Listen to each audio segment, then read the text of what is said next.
After slumping uncharacteristically through the first 4 games of the World Series, a powerhouse Houston Astros offense finally showed up in Sunday's Game 5, helping the club top the Atlanta Braves, 9-5. That means Houston lives to fight another day, now needing to triumph in another must-win back in Texas on Tuesday to extend the series to a 7th game. Meanwhile, Atlanta will have 2 more cracks at the one win it needs to claim its first World Series in a quarter-century. But before we get there, let's look back at some takeaways from a long, hard-fought, back-and-forth Game 5. Considering how poorly his offense was performing in this series, Astros manager Dusty Baker was no doubt counting on getting a quality start from Framber Valdez.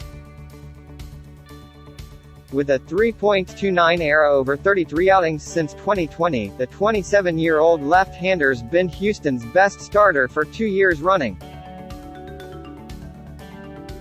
So, why would he expect anything else? And everything was going fine in the first inning as Valdez following up Jorge Soler's leadoff single by retiring the next 2 batters he faced on as many pitches. But then Valdez gave up another single, and then he walked the bases loaded. And then he threw Adam Duvall this 95 mph sinker that didn't sink nearly enough. Just like that, only 13 pitches into his outing, Valdez had given up a 4 spot. Facing such a large deficit so early in a must-win game, and with Yimi Garcia throwing in his bullpen, no one would have blamed Baker for pulling his starter right then and there. But he stuck with Valdez, who got his next hitter to ground out on 2 pitches before going 3 up, 3 down with a strikeout and a couple more ground balls in the second. Alas, the third inning wasn't so smooth. Valdez got into a deep battle with Freddie Freeman, which is never a thing a pitcher wants. And the sound this full-count sinker made off Freeman's bat will probably keep Valdez up at night. 2 groundouts and a walk later, Duvall was coming back up for his second plate appearance.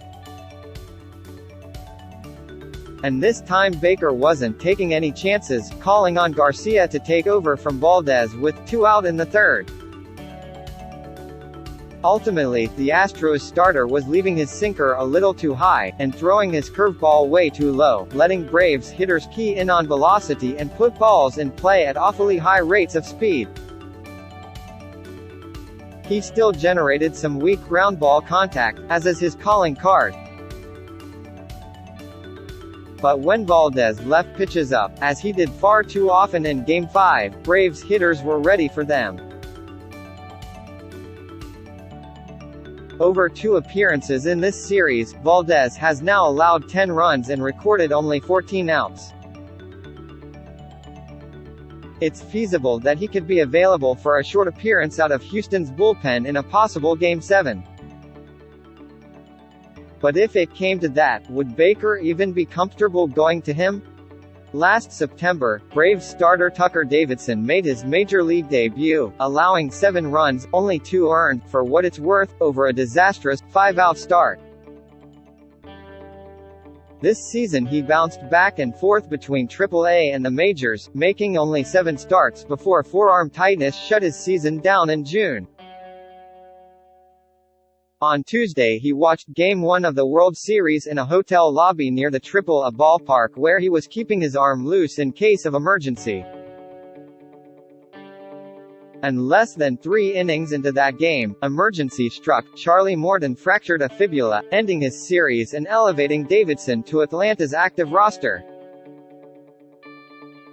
6 days later, the 25-year-old left-hander took the mound to face big league hitters for the first time since June.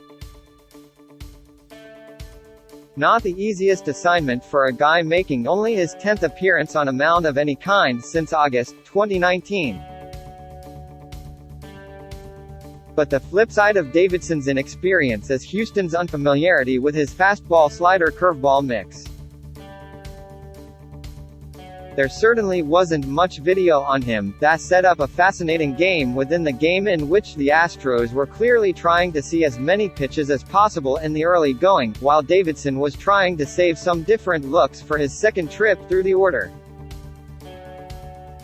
7 of Houston's first 8 hitters looked at the first pitch Davidson threw them, and 6 of them saw 5 pitches or more in their plate appearance, forcing Davidson to show them everything he had. That uber-patient approach began to pay dividends in the second inning, as the bottom of Houston's lineup drove in a couple runs. And when Jose Altuve and Michael Brantley both reached at the end of long plate appearances to lead off the third, it drove Davidson from the game. Ultimately, what looked like a big advantage for the Astros really was won. Davidson was too timid around the plate, nibbling at corners and routinely falling behind. Meanwhile, Houston hitters remained committed to their selective approach, patiently waiting Davidson out and making him throw an average of 5.3 pitches per plate appearance. Altuve and Brantley eventually scored. And, by the middle of the third inning, a game that saw the Braves go up 4 runs in the first was already tied. Jesse Chavez may have been on the mound when that lead was surrendered. But it was Houston's approach against Davidson that made it happen. With his team hitting .206, .291, .298 for the series, Baker was left searching for a way to spark his struggling offense. No one outside of Altuve and Brantley was hitting well in the series. But Alex Bregman, with only a single and walk over 17 plate appearances, was particularly cold. That spurred Baker to drop Bregman all the way to 7th in his lineup, pushing Carlos Correa up into the 3-hole ahead of Yordan Alvarez. When was the last time Bregman hit that low in his team's batting order? Game 2 of the 2017 ALCS. That's 2,262 Bregman plate appearances ago. Why hasn't he hit that low in the order in so long? Because he's an outstanding hitter with an 884 career ops. That track record's the reason Bregman was always going to come out of his slump in a big way. Not where he hits in the lineup, but baseball being baseball. Game 5 found Bregman almost immediately, as he came to the plate with 2 on and 1 out in the top of the second inning and his club desperately needing to claw back some runs after surrendering an early lead. And what did Bregman do? He worked himself into a hitter's count, forced a pitcher to throw him something on the plate, and punished it to right center field. It was that approach, patient, selective, constantly getting ahead, that allowed Bregman and the rest of Houston's hitters to snap out of their collective funk and overcome multiple Game 5 deficits. As early as the third inning, Braves manager Brian Snitker was throwing leverage relievers at the Astros, forcing them to carry that approach over against different, challenging looks. But Houston never wavered. They cashed the 2 runners Davidson left behind off Chavez in the third. Then they forced A.J. Minter into a series of lengthy battles in the fifth, punctuated by Martin Maldonado's bases-loaded walk, only the Houston catcher's second walk in 66 plate appearances since Sep. 21. A pitch later, Marvin Gonzalez dropped a Minter cutter into shallow left center to give his team its first lead of the night, and they didn't stop there.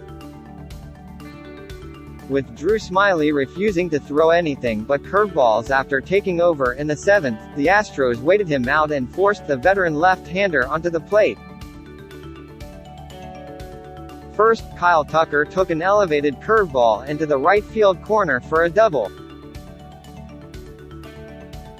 Then, Maldonado lined another breaking ball left up. Of the 17 pitches Smiley threw that inning, 14 were curveballs, past the shortstop, bringing Tucker home. Whatever Braves pitchers were bringing, the Astros were adjusting to it. It's even more impressive considering Atlanta's bullpen had been untouchable in this series, pitching to a 1.61 ERA over 22.1 innings through the first 4 games, holding MLB's best regular season offense to a 1-for-23 line with runners in scoring position. But the Astros hitters, and their collective approach, are too good to stay that cold for so long. No matter who's hitting in what order, watching a game that ran over 4 hours, it was easy to fall into a numb malaise and not notice how spectacularly Houston's bullpen pitched after Valdez left the game. 5 relievers combined to hold Atlanta hitters to just 3 singles and a double over 6. 1 scoreless frames, striking out 6 and walking none. Game 2 starter Jose Urquidy pitched a clean 4th. Phil Maton ran up 7 swinging strikes, 5 with his fastball, while striking out 3 over 2 innings. Ryan Stanek needed only a dozen pitches to retire the top of Atlanta's order in a perfect 7th. Kendall Graveman was a soft contact machine, mixing sinkers and sliders to get the win over the finish line. And Zach Greinke came up with a pinch hit single in the 4th, which doesn't have anything to do with Houston's bullpen but is a fact that will absolutely not go unacknowledged in this piece. After using Urquidy on Sunday, it's a good bet the Astros will go back to Game 3 starter Luis Garcia when the series resumes in Houston on Tuesday. Meanwhile, the Braves will have a real rotation piece on the mound for the first time in a couple games in Max Fried. And both managers ought to have their full complement of relievers available following Monday's off day. That sets the stage for a thrilling conclusion to this series, one that Atlanta still holds an advantage over, but that Houston's intent on making interesting.